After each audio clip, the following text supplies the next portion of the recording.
Finding Your Fire, a weekly podcast with Meena Puri, an Ayurvedic practitioner and spiritual teacher who brings the ancient, time-tested wisdom of Ayurveda in this time of great upheaval and global ascension to inspire you to the next level of your spiritual evolution.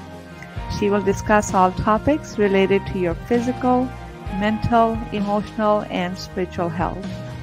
Are you ready to be free of all suffering and soar to your heart's calling? Hello, everyone. I am Meena Puri, your host, and I've been immersed in the study and practice of the ancient Vedic sciences of yoga and Ayurveda and in spirituality. And if you are looking for a spiritual direction, take a look at my year-long spiritual mentorship program that I have newly launched.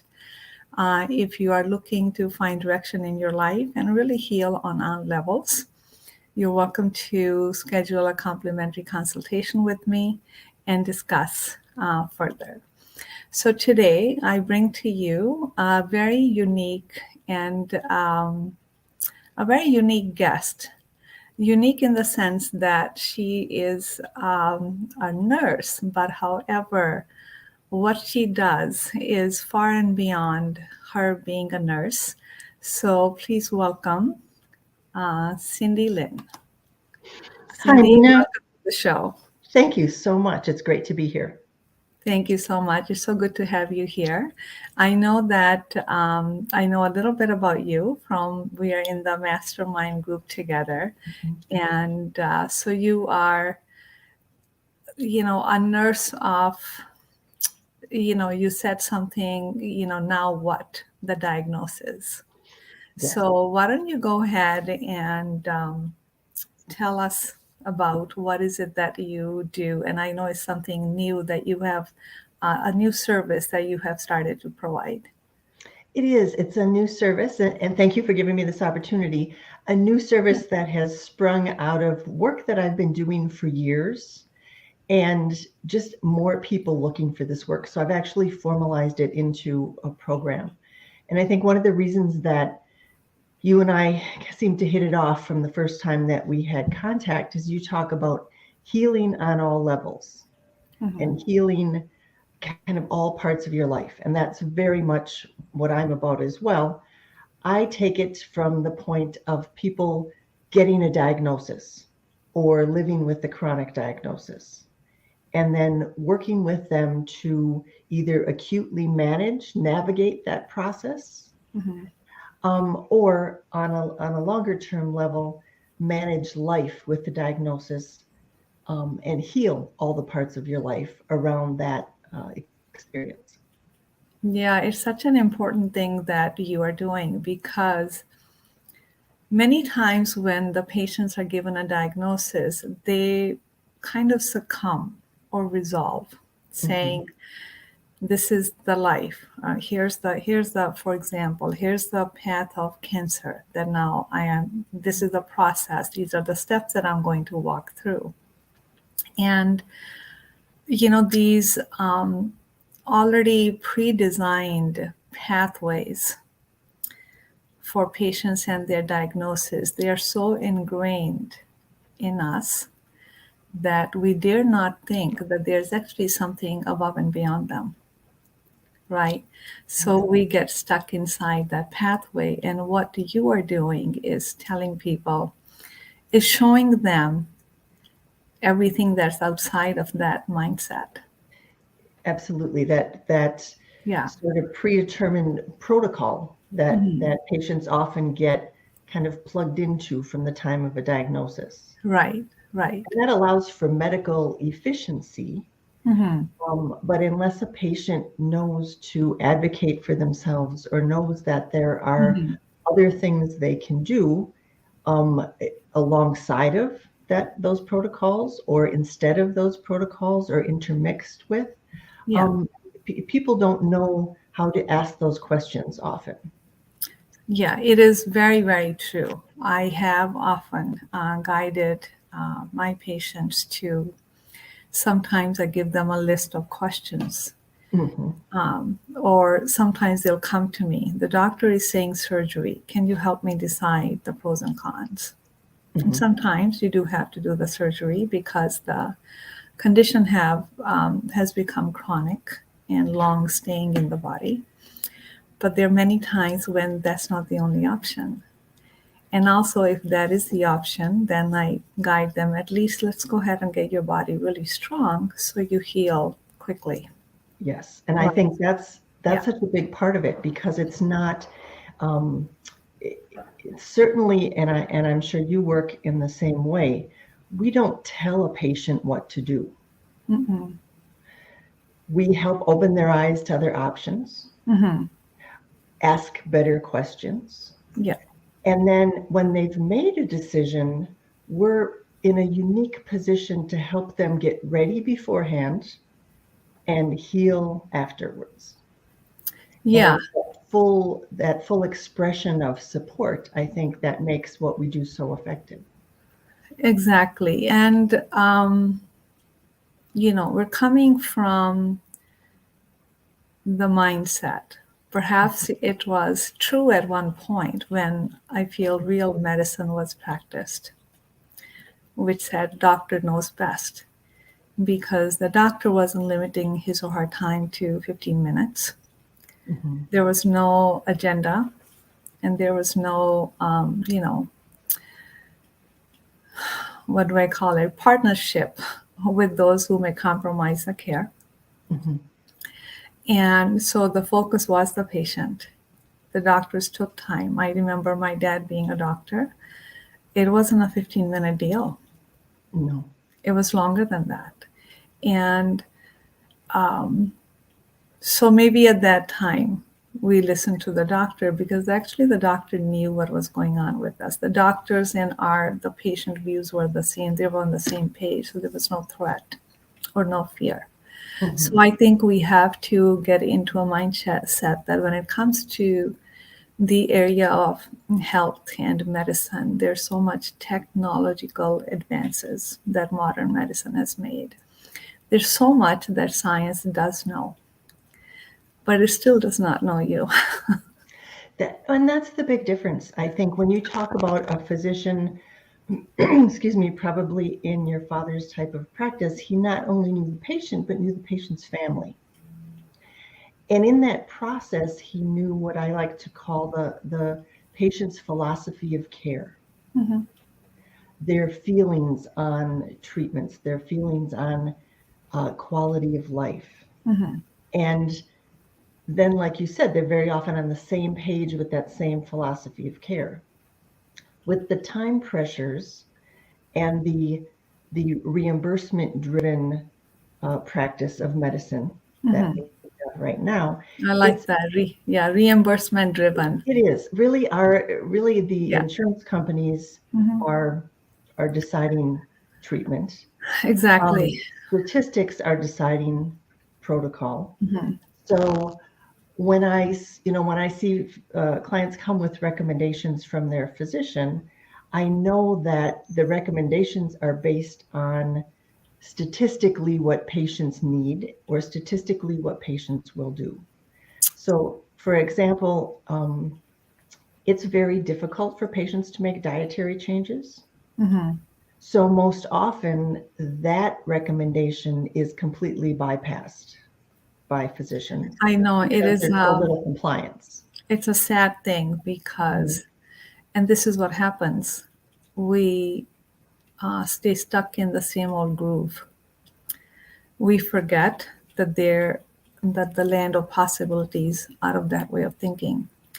I always say just because this is the statistics, you're not bound to have the same results if you do different things, if you have a different thought process.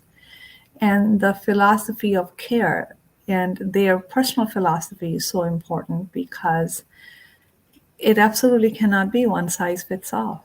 How can you possibly do mass treatment? Because you're dealing with different bodies, different way of thinking. And, the healing and full recovery comes so much from the patient's mindset and their psychology. Absolutely. So if you're not paying attention to that, you're really missing a huge chunk of it's like it's not an opportunity, like a huge piece that has what the client need to heal completely. You're totally missing that. You can, and I think we recognize that one person's body is different than another person's body. Mm-hmm, mm-hmm. But I also see in my clients that the body they had 6 months ago or a month ago, and the mindset they had 6 months ago may be very different than what they're walking in with today. Yeah, especially, So yeah. our own bodies change over time, never mind the difference between one person and another. Yeah, and it's not just the body, it's, it's psychology. It's how does somebody, I have clients who are, they're gung-ho, they want to do it all today. Those others are, every little change scares them, right? So everybody works differently because everybody's mind, everybody's had different experiences. So the one size fits all approach is, it's not useful for so many of the people. Yeah. So yeah, so give me tell me a little bit more about when a patient, say, is given a diagnosis. Many times it's those terminal diagnoses that suggest that the avenues open for the patient are very far, few, and limited. Mm-hmm. And Yeah. and I think that's the work that you're doing, because that's the diagnosis that patients get stuck with, because they think it's a death sentence. This is my only path. So walk the audience through a little example or your process as to how you would help them. Sure. So I think that perception, I think the history and experience that we bring to us when we walk into the doctor's office and sit down makes a big difference. Yeah. And the physician brings a whole different set of experiences. So let's take something far too common, but nonetheless extremely scary, a cancer diagnosis. For most people, as soon as they hear that word, they hear, as you said, the death sentence. They remember what happened to their father or their uncle or their brother. And that may or may not be their case at all. The doctor who's giving that diagnosis may give that diagnosis, depending on his specialty, that may be the language he uses all day.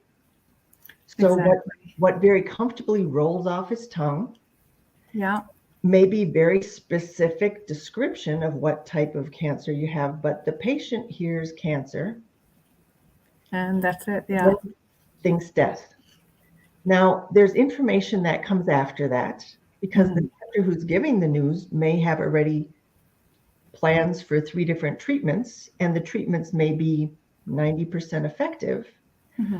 But the moment the patient hears that, their mindset locks in on that, and their thought process begins with either I'm going to die, or I'm going to be very weak and sick, or I'm going to have to fight for my life. All of the stories that we have collected from all of our experiences from our childhood on come to the surface and begin to play like movies in our mind. And when those movies are playing, and they play in the presence of cortisol, the stress hormone, all of the blood leaves our brain. Well, not all of it, because we couldn't function, but a vast majority of it leaves our brain, goes to our muscles, prepares to fight or flight. Right. So when people say they heard the word and they actually got nauseous, you know as well as I, it's the blood flow in the body. Yeah, they're not making it up. It's their real experience. No. Or if they have to get up and use the restroom quickly, because their body is preparing for battle. based on this word that they hear. Mm-hmm. Mm-hmm. And at that time, they're also not able to process further information from the doctor. Yeah. And very often they just get plugged into, okay, out at the desk, set up the appointment for tomorrow or Tuesday or whatever day we're going to do this. And it's in that way with a well-meaning physician Mm-hmm. in an efficient hospital system. Mm-hmm. It's the way that a person ends up on a path that may not be of their choosing. I know. My God, I have seen this. Yeah, I have seen this so many times in my practice because I have clients who walk in, they go to a specialist and they give them either like a protein pump for something or some undoable thing that does not align with what they thought their life or health was. And they literally are shaking because they don't recognize their life. Mm-hmm. They come to me and saying, this is like, now I'm at a point of I have to chew on this. I see green things in the morning. I can't eat anymore because of my enzymes or whatever the numbers are. And I have to stick, and it's inhumane, some of the treatments that are suggested. And they're shaking, they've lost total control over their life. They are scared. And that's it, just so, my task is always, first of all, to teach them how to feel comfortable in your body Mm-hmm. and how to take clues or take on the signals And from trust their them. body Mm-hmm. as to the, I don't want to say efficacy, as to the validity of this specialist comments or recommendations. Ultimately, it's your body. And, when the patients are given a far-reaching diagnosis or a treatment, which they're not even supposed to have knowledge of, but there's no education, they end up nothing but scared. And if majority of them don't come see me, they think they're doomed. Mm-hmm. They think this is the path. I mean, they're already on to their deathbed. They've already started because a big part of them has already abandoned them. The mindset Oh is, my I'm gosh. not going to be here much longer. I'm not going to be here much longer. So the journey before them is like, I just have to accept it, I guess. Yeah. They talk themselves into it. And this is just, it's unacceptable. It is. It really is, Yeah. because everyone I work with doesn't have a magic resolution, Mm-hmm. but they can be in a place of living until they actually die. Die. They don't It's, have to start dying when they hear the word in the office. right. That's exactly, just, it's a miracle is not always that you are not going to die. The truth is we're all going to die. But when you can see yourself clearly through it and coming to that place of knowledge and acceptance and embracing of it, Mm-hmm. that's a totally different story. That's a totally different experience than thinking, I guess I don't have any option, but it doesn't sound so right. How did it all come to be? In fear. So they take that fear with them in their soul. That's the imprint on their soul, the fear that never Mm-hmm. gets resolved, right? So it's not miracle or healing is not always that we're going to save our life. Eventually, we're going to leave. Mm-hmm. Sometimes the healing is making peace with it from a place of power, from a place of deep acceptance and alignment, because you know exactly what it is. You know exactly how this came to be. You understand it. You're aligned with it. You're good with it. That's a very different story than from being confused, being in the dark, and being unclear. So I think the service that you provide to bring that clarity of what it is, the available choices, Mm-hmm. and educating them on how to navigate the medical world, because you have the expertise on that, is phenomenal. It's Yeah. something I'm very passionate about. And it's not something that I hear many people do. Maybe, I mean, you're the first one that I've heard with such clarity that, now what? Mhm. You navigate people, give them assistance, give them the deep guidance and support in how to navigate this path.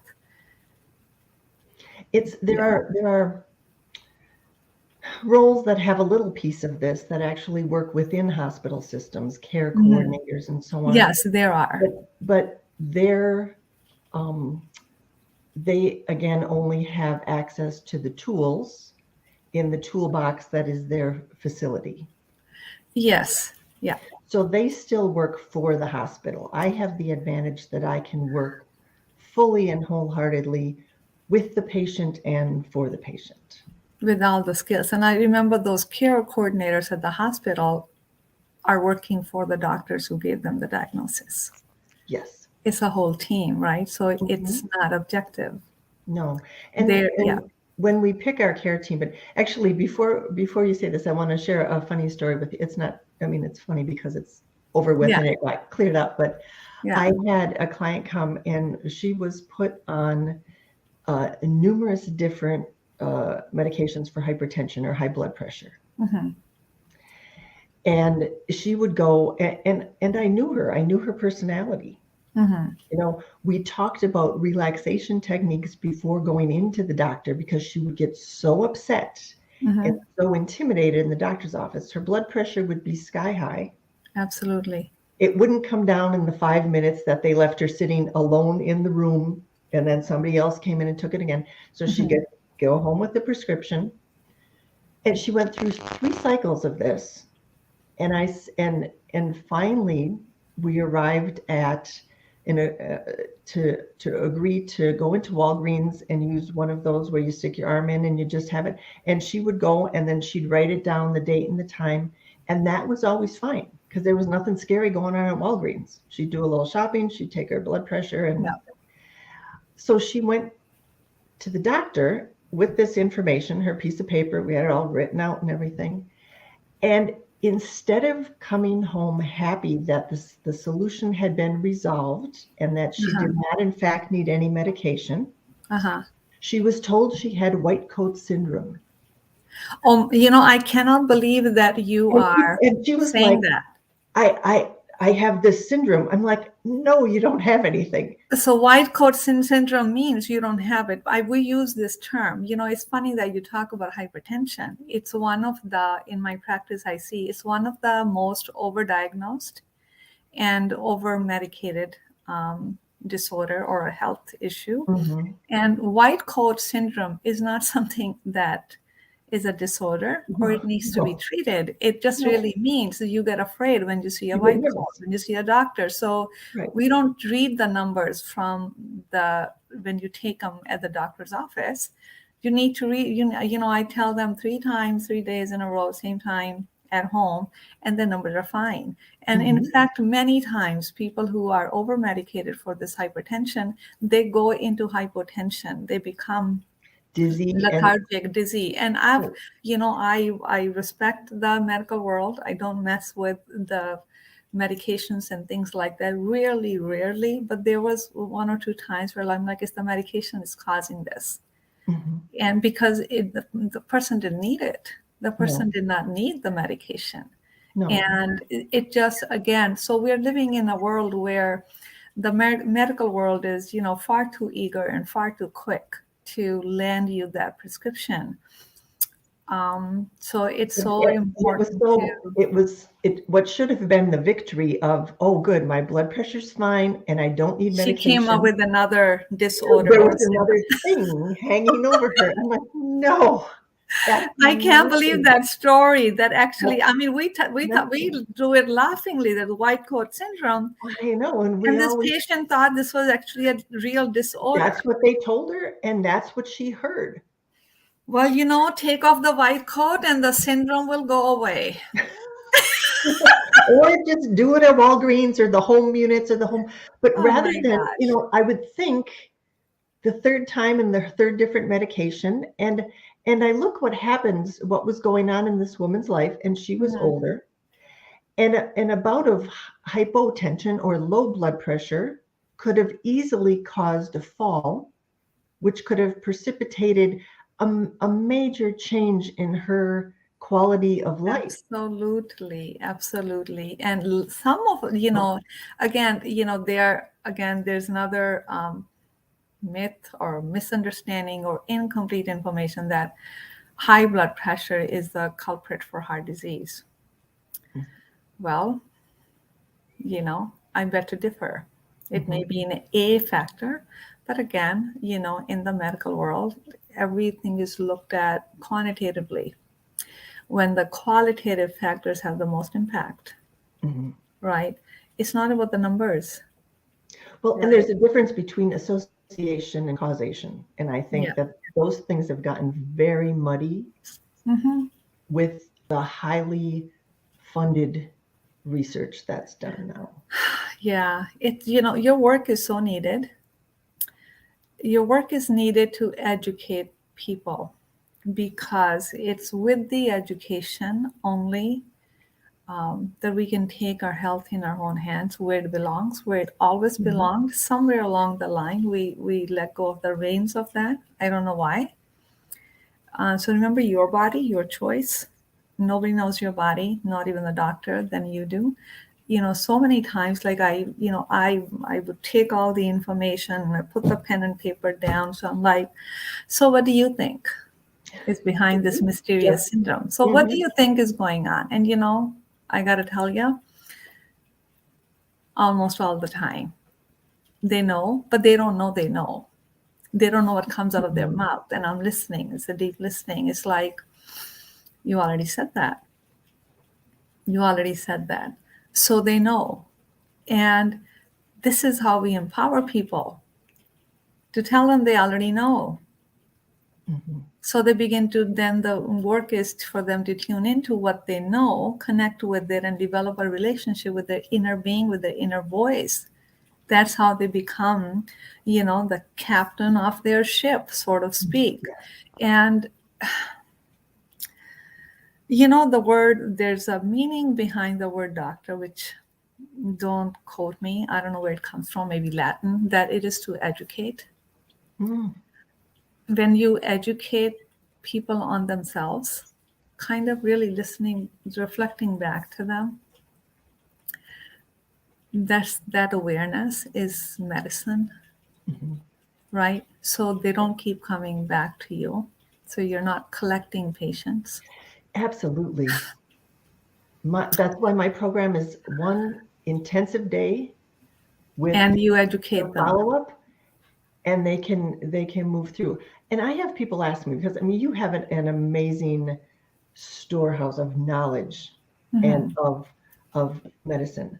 And I've had people ask me, Cindy, how can you possibly know all the diagnoses? Well, I don't, and I And you don't don't need to. need to.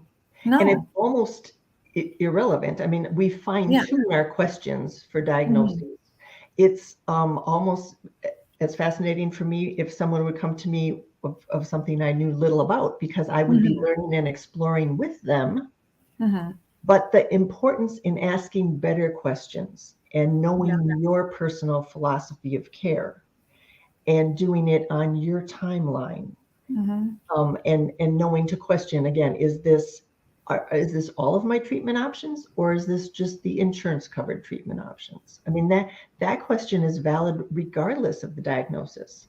So I think what you're saying is very true. It's it's empowering people to Hmm. to get back in the driver's seat of managing Yeah, their health, absolutely. because they can do it. You give people their power back.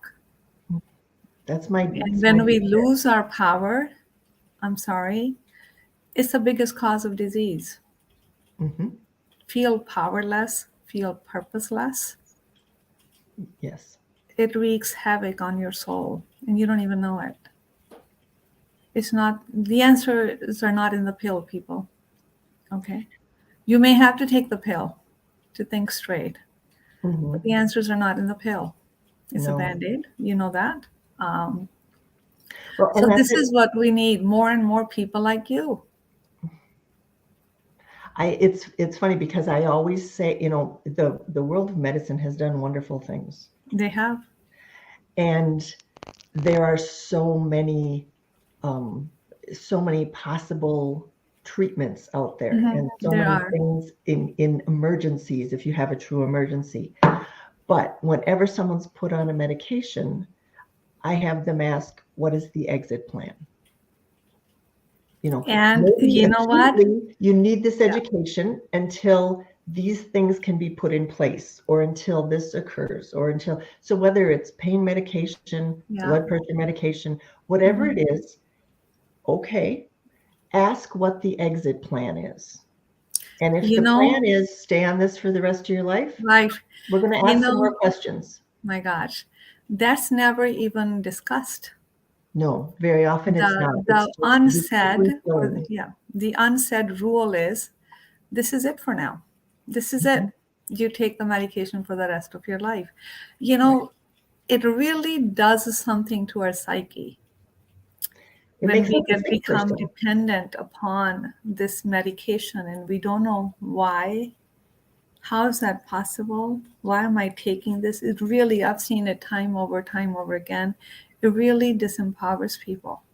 Now, knowing why, and is there an exit plan? Maybe there isn't an exit plan, but the clarity of information, the availability of so many choices, the education is simply not there. And I don't, you know, it's like what came first, the chicken or the eggs? How did the medical system come to be the way it is perhaps our acceptance of it, Mhm. perhaps our lack of responsibility in our own health. And so, maybe the medical world is so busy pulling people out of the fire, they don't get to ask the question, why the heck everybody Right. keeps on jumping into this Jumping into the fire? fire. So maybe they're just putting out the fire. So again, what came first? But it doesn't matter. Mhm. But what needs to happen is each and every one of us, autonomy over your body, sovereignty over your body and your health. What that means is taking responsibility. We call it radical responsibility. Responsibility cannot be anything but radical. We either take Oh, responsibility or we don't. right. We don't take little bit of responsibility. There's no such thing. You either Yeah. go all the way or you're not there. But I think that's So, what scares people. I yeah. think when you talk about the chicken or the egg, Hmm. the and we don't see these people because they're not coming to us. But the No. people who are like, you know what? My dad died at 60 of a heart attack. I'm going to die at Hmm. 60 of a heart attack. It doesn't matter what I'm going to do, so I don't care how I'm going to take care of myself. That person's lined up for the current medical system. Absolutely. Yeah. Those aren't the people that come to see us. So you can only truly help someone who needs to be helped. And I've learned that the hard way over the years, wanting to Hmm. help people who don't necessarily want that. But also understanding that help can come in many different ways. Yeah. And that includes helping someone to make the decision to move into hospice. Absolutely. Yeah. Yeah. And most people, because the medical system is so afraid of death, because it marks a failure for them, Hmm. that most people think hospice is like for the last week or maybe 2 weeks right before you die. Hmm. And it's not. It's a formal marking in the medical system that says, okay, I am no longer, as your physician, I am no longer required to run every test, try every new drug, keep pushing this stuff. I can say, all right, now I can shift to keeping you comfortable. Seriously, is that how it is? That's how it is. That's what hospice is. I So didn't know that. people can be on hospice for a year or longer. It shifts the obligation of the And physician. that's what it is. So it's a place where the doctor has done all they can do. No, it's a place where you've decided you're going to do all you want to All do. you want to do. I see. Yes. Okay. And I don't want to continue to test and continue to try for this, that, and the other thing. Now, Right. the physicians have standards of care that they Mm-hmm. must follow. So as a physician, I couldn't just say, you know what, Mina, I think we're done doing tests on you and trying pills. Right. So if I'm actively managing you as a physician, I Mm-hmm. have lots of what's next. Okay, if this doesn't work, we go to this. Okay, if this doesn't work, The we can maybe protocol. do two things. They have standards of care, and if Mm-hmm. they don't follow those standards of care, they really could get in trouble Mm-hmm. because they would not be conscientious about following them. Right. So I can tell you that there are physicians who are, I don't know if relieved is the right word, but happy on the behalf of the patient when the patient says, you know what, I think where we are right now is where we're going to leave it. Mm-hmm. You can continue to get medications, you can Mm-hmm. continue to get treatment, but there isn't that need to push and push and push and push for the next. Right. Now, this is, like I said, death is feared very much or seen very much as a failure in Mm-hmm. medicine. Mm-hmm.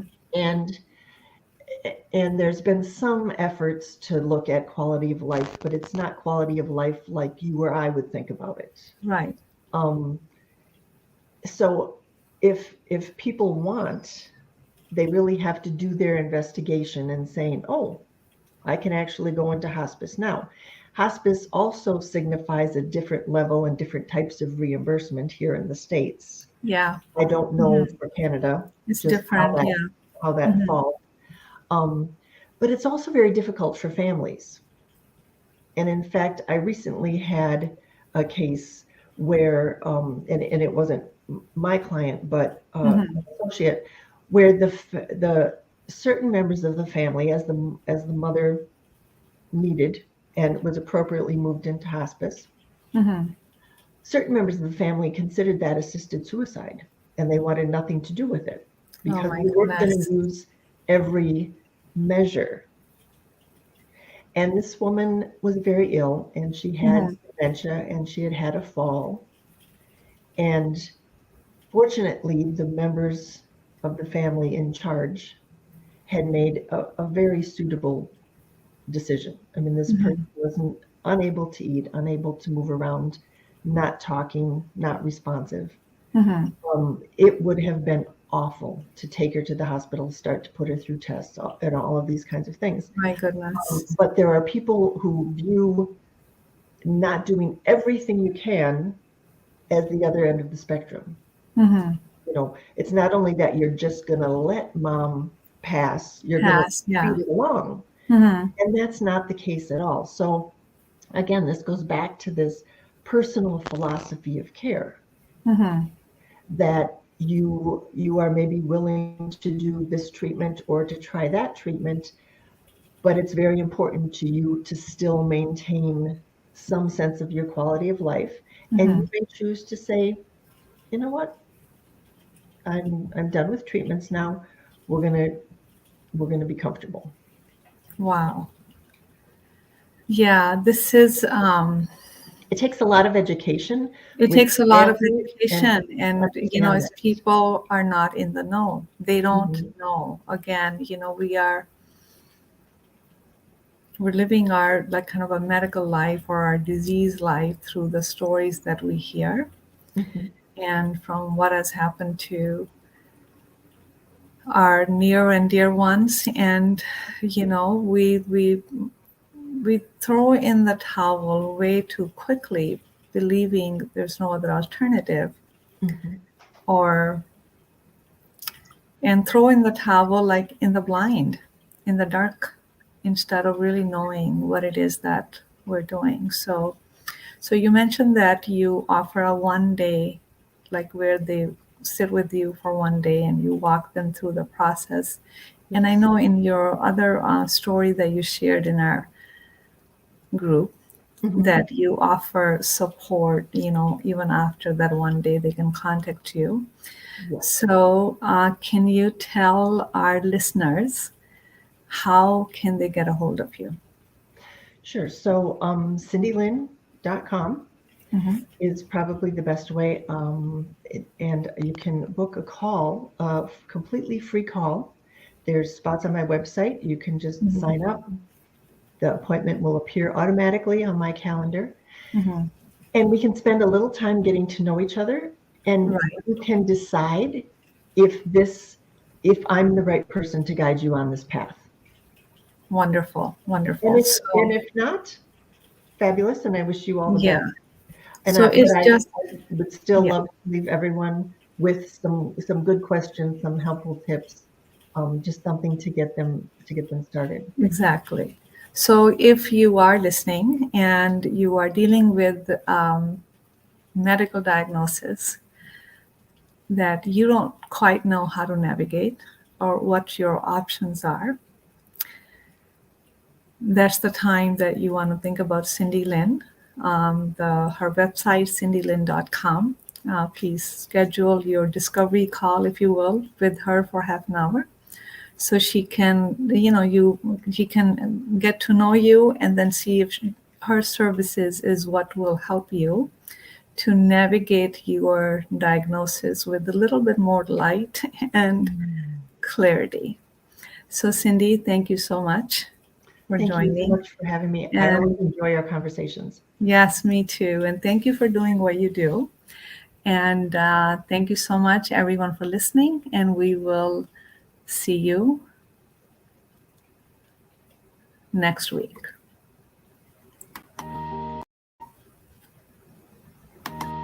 Thank you for listening to Igniting Change, Finding Your Fire. If you enjoyed this episode, don't forget to hit the like and subscribe button, and we look forward to being with you next week.